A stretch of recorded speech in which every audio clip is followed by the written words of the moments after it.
ako ng edamame peas. So, may nakuha na ako. Dagdagan pa natin.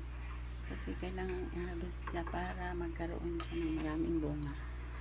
Ang pag-harvest nito guys, gugupitin mo. So, ito ay hydroponics. Nabubuhay lang sa tubig at sa fertilizer.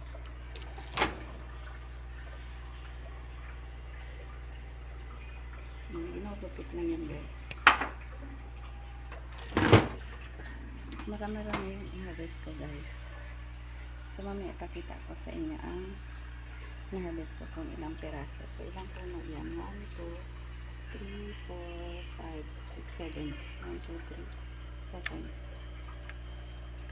6, 7, 8 1, 2, 3, 4, 5, 6 So walong puno yan guys. Ito ay tanim ng boss ko. Pinapa-harvest niya kasi para daw magkabunga ulit. So ganoon naman talaga ang pagtanim ng mga beans. Kahit patula, hina-harvest yan para magkabunga ulit.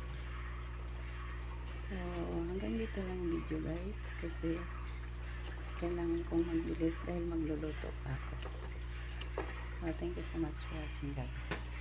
Mamaya kita ko yung na-harvest ko.